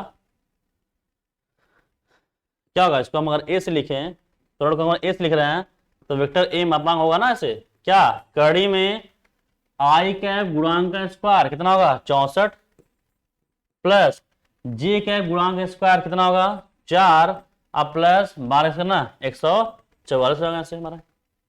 इसको हल करिए, 4 4 8 4 12 का 2 हासिल लगा 1, ठीक है, हो गया 7 4 11 हासिल लगा 1, 212, इसका हो जाएगा 329 और इसका हो जाएगा 212 कड़ी। तो इस तरह आप त्वरण और वेग निकालेंगे, चाहे आप इतने भी छोड़ देंगे ये वाले, ठीक है, इतने पर ही छोड़ देंगे तब भी आपका आंसर सही है, और इसको इतने पे छोड़ देंगे तब भी आपका आंसर सही है, ठीक है। तो इस तरह से किसी भी वक्र का अगर आपसे क्या निकालना है, वेग और त्वरण निकालना है, तो आप इस तरह से मान को निकाल दें, ठीक है। उम्मीद करता हूं चीजें आपको समझ में आ रही होगी, अच्छे तरीके से समझ में आ रही होगी। अगर हम जो बताएं वो याद है तो चीजें अच्छे से समझ में आ रही होगी, ठीक है। चलते हैं नेक्स्ट सवाल की तरफ। इसमें जितने टाइप के सवाल हैं सब टाइप बता दे रहे हैं, जिससे कि आपको लगाने में कोई दिक्कत ना हो। आर बराबर दिया है 4ti प्लस टी स्क्वायर जे प्लस 2t क्यूब के बिंदुओं t बराबर 1 और t बराबर 2 पर स्पर्श रेखाओं के बीच का कोण ज्ञात करिए। जब कभी सवाल ऐसे दिया, पहले आर का मान लिख लेते हैं। आर बराबर क्या है 4ti प्लस टी स्क्वायर जे प्लस 2t क्यूब के, ये हमारा दिया है। जब सवाल स्पर्श रेखा के बारे में आता है, यहाँ क्या कह रहा है स्पर्श रेखा ना, तो जब भी स्पर्श रेखा की बात आती है, तो जब स्पर्श रेखा की बात आती है ना, तो वहां मतलब होता है प्रवणता से। अगर आप कोऑर्डिनेट पढ़े होंगे तो स्पर्श रेखा क्या आती है प्रवणता से। प्रवणता कहते हैं यम, या कहते हैं इसको tan थीटा, या इसको d d x of y भी कहते हैं। मतलब किसी भी एलिमेंट का अगर आप एक बार अवकलन कर देंगे तब भी वह प्रवणता ही होगा। तो जब भी सवाल आपको ये दिया है, क्या करना है समझिए, हमने बताया आपको अभी हमने इससे जो क्लास पूरा बता रहे थे, तो लास्ट हमने यही बताया कि जब दो रेखाओं के बीच क्या निकालना है, कोण निकालना है, तो क्या कौन सा फार्मूला, कौन सा बताइए, कौन सा फार्मूला लगाएंगे, ये लगाएंगे क्या cos थीटा बराबर वेक्टर ए डॉट वेक्टर बी बटे ए का मापांक और बी का मापांक। इससे कोण निकालेंगे ना, तो कोण पूछा है तो हमेशा इससे ही आपको निकालना है। अब बचा है वेक्टर ए वेक्टर बी का मान निकालेंगे कहां से, तो आप इसका एक बार अवकलन करेंगे, क्योंकि प्रवणता मतलब होता है अवकलन करना। तो अब इसका एक बार अवकलन करेंगे, टी बराबर जब उसमें 1 भरेंगे तो वेक्टर ए का मान होगा, टी बराबर 2 भरेंगे तो वेक्टर बी का मान होगा, और वेक्टर बी मान निकल जाएगा, भर देंगे तो यहाँ थीटा का मान निकाल देंगे। सहमत ना, ठीक है। चलिए चलते हैं, तो इसको हम अवकलन करते हैं पहले, तो डी आर अपन डी टी इसका अवकलन कर रहे हैं टी के सापेक्ष, तो यहाँ टी है खत्म हो जाएगा, क्या मिलेगा 4i। क्यों, क्योंकि जिसके सापेक्ष अगर हम अवकलन करते हैं अगर वही एलिमेंट है तो उसका अवकलन हमेशा 1 होता है, प्लस टी स्क्वायर होगा तो क्या होगा घात पहले घात में से घटेगा ना जे, 2 कांस्टेंट बाहर, घात पहले घात में घटेगा तो क्या होगा 3t स्क्वायर के होगा, ऐसे इसको हल करते हैं तो क्या होगा 4i प्लस 2tj अब प्लस क्या होगा 6t स्क्वायर के होगा ना, सही है। हो गया एक बार, जब t बराबर 1 भरेंगे तो वेक्टर a निकलेगा, t बराबर 2 भरेंगे तो क्या वेक्टर b निकलेगा। तो जब t बराबर 1 तो किसका मान निकलेगा वेक्टर a का मान निकलेगा। तो t बराबर 1 भरिए तो क्या होगा 4i, 1 भर रहे हैं तो क्या मिलेगा 1 गुणे 2 कितना 2, 2j, 1 का स्क्वायर 1 गुणे 6 क्या होगा 6 के, सही है। चलिए t बराबर 2 भरिए, t बराबर हम क्या भर रहे हैं 2 भर रहे हैं,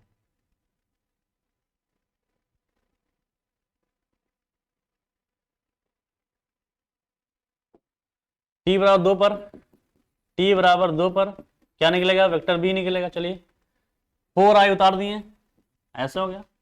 2 भरना 2 दूनी कितना हो गया 4, तो क्या होगा 4j प्लस 2 भरना 2 का स्क्वायर 4 इंटू 6 कितना होगा 24 की हो गया हमारा। चलिए निकल गया। तो cos थीटा बराबर क्या देख रहे हैं हम, a डॉट बी है। चलिए a डॉट बी तो कर लेंगे, मॉड a मॉड b, मतलब a और b का क्या क्या निकालना, मॉड निकालना है। चलिए मॉड निकालिए। तो वेक्टर a का मॉड बताइए, इसको मिटा दे रहे हैं। वेक्टर a का मॉड कैसे निकालता बताइए।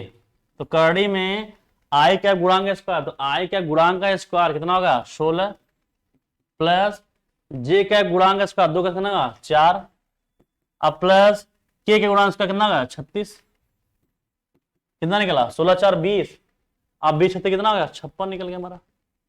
कितना हो गया 56 हो गया।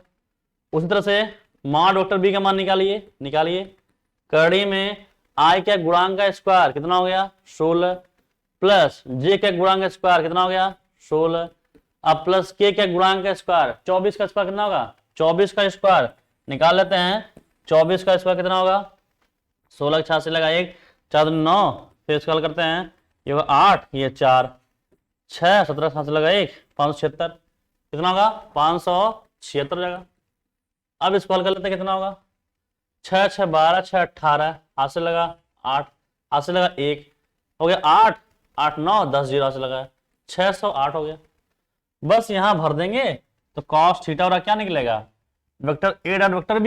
तो वेक्टर a का मान कितना हमारा है 4i plus 2j plus 6k, a का मान डॉट b का मान ये हमारा है 4i प्लस 4j अब प्लस क्या है 24 की बटे mod of a mod of b। तो मॉड a का मान कड़ी में 56 इंटू लगाने से ऐसे इंटू लगाएगा, मॉड में क्या 608 ऐसा हो जाएगा। बस इसी को हल कर लीजिए आप। i डॉट है कैसे करते हैं, तो i का i गुणा करेंगे j का j में और k का k में। तो i का i करिए 4 चौके 16 प्लस k में 2 चौके 8 अब प्लस 6 गुणे 24, तो 6 चौके 24 के 4 हाथ से लगा 2 6 दूनी 12 2 14 144 बटे करड़ी में कितना होगा 56 गुणे 608। बस इसी को हल कर देंगे भाई आपका कोड निकल जाएगा। तो इस तरह से सवाल कोई भी होगा, हमने जो भी तरीका बताया है पूरा डिटेल में बता दिया हमने, किस तरह सवाल हल करना है किस तरह नहीं करना है सवालों को। तो उसका स्टार्टिंग बेस क्या था, बेस नहीं है। तो लगभग इस टाइप के जितने इस चैप्टर के सदस्यों के औकलन में जो भी सवाल थे सब कंप्लीट हुए। आज पूरे हमने उसके लेक्चर के बारे में क्या होते हैं कैसे नहीं होते हैं पूरा हमने डिटेल में बता दिया। यदि फिर भी किसी को दिक्कत हो रही है तो आप बेझिझक मुझसे पूछ सकते हैं और आपके सभी डाउट को क्लियर किया जाएगा। इसीलिए लगातार क्लास बने हुए हैं। तो बस लगातार सवाल क्लास साथ बने रहिए, आपको अच्छे से तक क्लास आपको मिलता जाएगा जिससे कि आपको चीजें समझ में आ जाए। तो ये चैप्टर बहुत छोटा है, एग्जाम की दृष्टि से देखा जाए तो बहुत अगर कभी रेयर केस में आता है तो इससे 5 नंबर के सवाल आते हैं, और जो सवाल आते हैं हमने लगभग आपको सवाल को लगवा दिया। जो ज्यादा आता है वो यही वाला, ठीक है, जो ज्यादा सवाल आपके एग्जाम में आते हैं वो यही है। ऐसा आपको यही वाला आता है प्राचल समीकरण वाला। प्राचल समीकरण आपको दिया रहेगा, आपसे पूछ देगा वेग और त्वरण का मान बताइए, तो इस जैसे मैंने बताया वैसे आपको लगाना है। तो चीजें इस चैप्टर में ज्यादा कुछ है नहीं, लेकिन हमने बताना जरूर समझा क्योंकि इसके जस्ट जो आगे अगला चैप्टर है वो हमारा है ग्रेडियंट डाइवर्जन एंड कर्ल, और उसके बाद है सदिशों का समाकलन। तो सभी में वेक्टर आने वाले हैं, इसलिए हमने वेक्टर का फुल क्लास बताया कि कैसे कैसे वेक्टर को हल करते हैं, क्या करना होता है क्या नहीं। तो इस तरह से हमने आपको पूरा डिटेल में समझा दिया कि कौन चैप्टर कैसे लगाना है। तो ये चैप्टर सदिशों का अवकलन आज क्लास के साथ समाप्त हुआ। फिर भी किसी स्टूडेंट को दिक्कत हो रही है तो हमारे जो पर्सनल व्हाट्सएप नंबर जो हमने लगातार आपको दिया हुआ है, आप उस पर कोई भी डाउट कोई भी सवाल किसी भी टाइम पूछ सकते हैं मुझसे। व्हाट्सएप नंबर जो हमारा है वो यही है 6392161716। ये हमारा व्हाट्सएप नंबर है, ठीक है, ये हमारा व्हाट्सएप नंबर है। आप इस नंबर पर किसी भी क्वेश्चन, कोई भी डाउट जो दिक्कत हो रही है, आप इस पर अपने सवालों को भेजकर क्लियर कर सकते हैं कि सर हमें यहाँ डाउट हो रही है, वो सवाल क्लियर कर दीजिए। ठीक है, तो आज चैप्टर के लिए बस इतना ही। हम मिलते हैं नेक्स्ट क्लास में नेक्स्ट चैप्टर के साथ, जो बहुत इंपॉर्टेंट एग्जाम की दृष्टि से, ग्रेडियंट, डाइवर्जन एंड कर्ल। ठीक है, तो नेक्स्ट क्लास अब नेक्स्ट चैप्टर में चलेंगे। ठीक है, तो बस आज के इतना ही। और आप सभी दोस्तों से एक निवेदन है कि जितने आपके साथी लगातार आपसे पढ़ रहे हैं, आपसे जुड़े हुए हैं, आपके रिश्तेदार हों, सबको ये चीजें शेयर करें, जिससे कि क्लास उनको भी आसानी से मिल सके और वो भी एग्जाम में अच्छा कर सकें। और आप लोग हमारे साथ लगातार बने रहिए, और एग्जाम से पहले आपके लिए कुछ अलग से प्रैक्टिस सेट लेकर आएंगे, जिससे आपका एग्जाम में बहुत ही हेल्पफुल होगा। ठीक है, तो दोस्तों लगातार बने रहिए, ऐसे ही मत लगातार मेरे साथ बने रहिए। आज के लिए बस इतना ही। शुक्रिया, धन्यवाद।